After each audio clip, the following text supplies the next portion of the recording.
Hello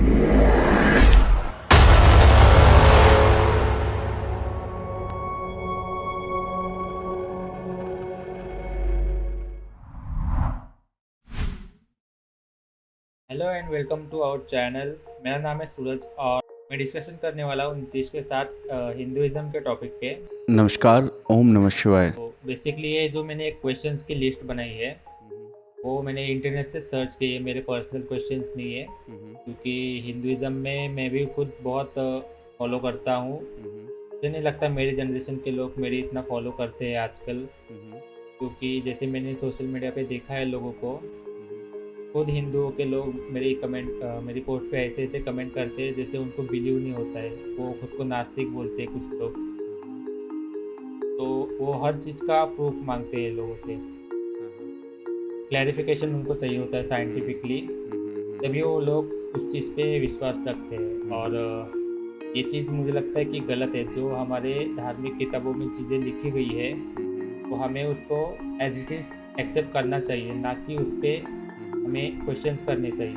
बिल्कुल सही तो कहा। मेरी तो सोच यही, मेरा सबसे पहला क्वेश्चन है कि व्हाट इज़ हिंदुइज्म। तो बेसिक क्वेश्चन मुझे लगता है इसीलिए शुरू करना चाहिए कि एग्जैक्टली हिंदुइज्म क्या है। तो व्हाट इज़ हिंदुइज़्म? हिंदुइज़्म कुछ नहीं है। हिंदुइज़्म एक पहचान है जो अंग्रेज़ों ने आपको दी थी। आप अपना धर्म छोड़ के अब खुद को हिंदू मानने लग गए हैं, जो कोई धर्म है ही नहीं। धर्म है सनातन। सनातन धर्म है जो आपको लिबरेशन देता है, आज़ादी देता है सोचने की। अपने हिसाब से अपना देवी देवता चूज़ करो, अकॉर्डिंग टू दैट अपनी ही आध्यात्मिक उन्नति करो, अपने बारे में सोचो। ठीक है, अपने आप को लिबरेट करो, आज़ाद करो इन चीज़ों से। ठीक है, ये जब लॉर्ड मैकॉली जब इंडिया से गया तो उसके बाप ने पूछा कि क्या फ़ायदा हुआ, 200 साल तुमने राज किया इंडियंस पे, तो क्या फ़ायदा हुआ उस चीज़ का, तुम 50% पॉपुलेशन को भी कन्वर्ट नहीं कर पाए। और उसने बदले में जवाब दिया कि ये अगले 50 या 60 साल में ये ऊपर से देखने को तो लगेंगे कि हिंदू है, पर अंदर से कन्वर्टेड क्रिश्चियन हो चुके होंगे। इनके हाव भाव, कपड़े, सब कुछ ऐसा हो चुका होगा कि ये क्रिश्चियंस के जैसे बिहेव करेंगे। तो अंदर से अब आप खुद सोच सकते हैं कि आप कितने ज़्यादा कन्वर्टेड हो चुके हो। How much do you rely on these things. तो सनातन धर्म जो है वो बहुत ही गूढ़ रहस्य है जो आपको आपकी सोच को आज़ादी देता है। सोच, समझ, शक्ति, इस चीज़ के बारे में जानने को, पहचानने को ही सनातन धर्म कहा गया है। और जैसे आप अपनी नेचर के साथ रहेंगे, आपको अपनी नेचर के साथ कैसा बर्ताव करना है, आपको अपने आध्यात्मिक उन्नति के लिए क्या क्या करना है, वो सब चीज़ें बताता है सनातन धर्म। तो मुझे लगता है कहीं ना कहीं ब्रिटिशर्स सक्सेसफुल हुए उनके मोटिव में, क्योंकि आजकल हम देखते हैं कि इंडिया में बहुत से कल्चर हम ब्रिटिश के ही फॉलो करते हैं। जैसे फॉर एग्जांपल कहीं इंटरव्यू में जाना है तो फॉर्मल हम पहनते हैं, वो भी ब्रिटिश का कल्चर है। या फिर कॉलेज में जब हम जाते हैं, हमारा जो कॉन्वोकेशन होता है वहाँ पे भी जो हम पहनते हैं, जो आउटफिट, वो भी ब्रिटिशर्स का होता है। आपकी जो दिनचर्या है वो सब चेंज कर दिया गया है। सनातन धर्म के अकॉर्डिंग आपकी दिनचर्या है ही नहीं, 0% रह गई है अंदर से। आप सब कुछ बहुत कम लोग अभी धोती कुर्ता तो पहनते ही नहीं लोग, सिर्फ हाँ कभी कभी दिवाली या दसरा पे पहन लेते हैं एक दिन साल हाँ, में। वो एक क्लाउन्स क्लॉथ बन के रह गया है कि हाँ आप क्लाउन की तरह तैयार होके बैठ गए उस दिन के लिए। ठीक है, लेकिन असल में क्या है कि आपकी सोच को ख़त्म कर दिया गया है। आपकी सोच जो है वो क्या कह सकते हैं, नौकरों के जैसी बना दी गई है। ये देश राजा था, राजाओं महाराजाओं का था। ऐसे नहीं कह सकते कि ख़त्म कर दिया है, बस बदल दी गई है कि हम उनके हिसाब से सोचते, जैसा वो चाहते थे कि इंडियंस बने, हम वैसे सोचने लगे हैं। हम हमारे कल्चर को कम समझते हैं और उनके कल्चर को हम अच्छा समझने लगे हैं। ये इंडिया के सोच में डेवलप हो गया है, क्योंकि सब जो ब्रिटिशर्स चाहते थे कि सब क्रिश्चियनिटी को फॉलो कर ले, उनका कल्चर को फॉलो कर ले, लेकिन इंडियंस ने वैसे किया तो नहीं, लेकिन कल्चरली वो फॉलो कर रहे हैं। तो बढ़ते हैं अपने सेकंड क्वेश्चन पे। मेरा सेकंड क्वेश्चन ये है कि हिंदू सनातनी तिलक क्यों लगाते हैं और आजकल लोगों ने तिलक लगाना बंद क्यों कर दिया है। तो ये जो क्वेश्चन है कि जो सनातनी है वो तिलक क्यों लगाते हैं। देखिए, ये जो पूरा का पूरा सिस्टम है, जो ये सनातन धर्म का सिस्टम है, इसके अंदर जितनी चीज़ें हैं वो हर चीज़ आपको अध्यात्म की तरफ लेके जाएगी। तो तिलक लगाना कोई सिग्निफिकेंस नहीं है कि आप इस कम्युनिटी से बिलोंग करते हैं। जब आप साधना करते हैं, जब आप किसी देवी देवता के लिए पूजा करते हैं, उसकी आराधना करते हैं, तो ये योगा करना, उसके बाद फिर उसकी पूजा करना, देन तिलक लगाना। तिलक लगाने से क्या होगा, जब आप मेडिटेशन तो एक्चुअल में कोई वर्ड ही नहीं है, ध्यान वर्ड है, ध्यान।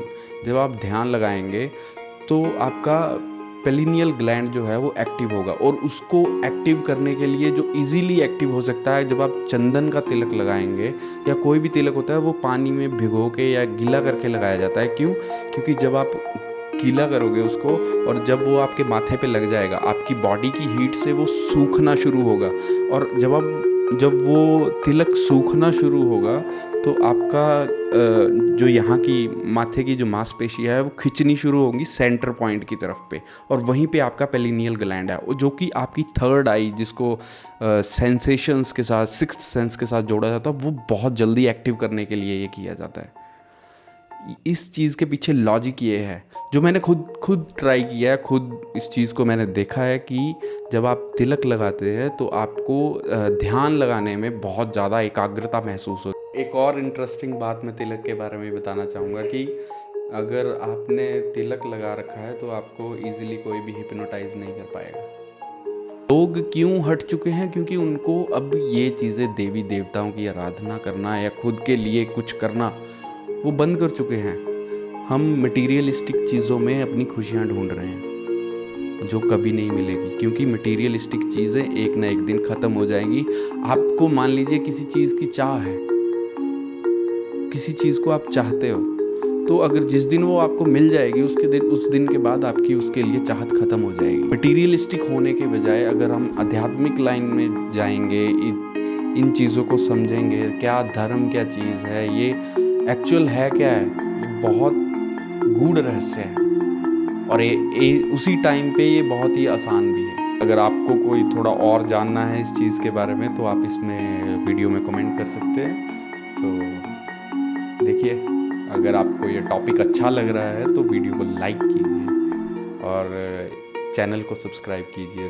सो सेक्युलर चैनल को सब्सक्राइब कीजिए, मेरे चैनल को डेस्टिनेशन सतयुग को सब्सक्राइब कीजिए। कि मैं एक चीज़ आपको बताना चाहूँगा कि जो एक व्यक्ति की आयु होती है 17 वर्ष से लेके 24 वर्ष की जो आयु है किसी भी व्यक्ति की, उसमें यदि वो ध्यान, एकाग्रता इस चीज़ की तरफ जाता है तो उसको अपनी ज़िंदगी का मकसद समझ में आ जाएगा। क्योंकि ये एक ऐसा लाइफ टाइम होता है 17 वर्ष से 24 वर्ष की आयु में कि आपका जो एनर्जी लेवल है वो बहुत हाई होता है, और उसको अगर आपने चैनलाइज कर दिया, अपना केंद्रित जिसको कहते हैं ना, अपनी लाइफ, अपने खुद को समझने की, और अगर आपने इसको चैनलाइज किया तो आपको ज़िंदगी के आधे के ज़्यादा रहस्य जो है, जो आप मेरे से क्वेश्चन पूछ रहे हैं, ये आपको वहीं से मिल जाएंगे। आपको भगवत गीता आपके अंदर से निकलेगी, शिव पुराण आपके अंदर से निकलेगा। आपको कहीं ढूंढने नहीं जाना पड़ेगा, पढ़ने नहीं जाना पड़ेगा,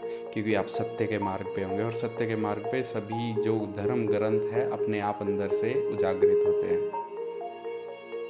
पढ़ने की ज़रूरत उनको पड़ती है जो जस्ट नाम के लिए पढ़ रहे हैं। एक्ट मेन चीज़ होती है, एक्ट करना। आप एक्ट कर रहे हो, उसको पढ़ तो रहे हो, उसके ऊपर एक्ट कर रहे हो, नहीं कर पाओगे, क्योंकि आपकी आदतें चेंज हो चुकी हैं।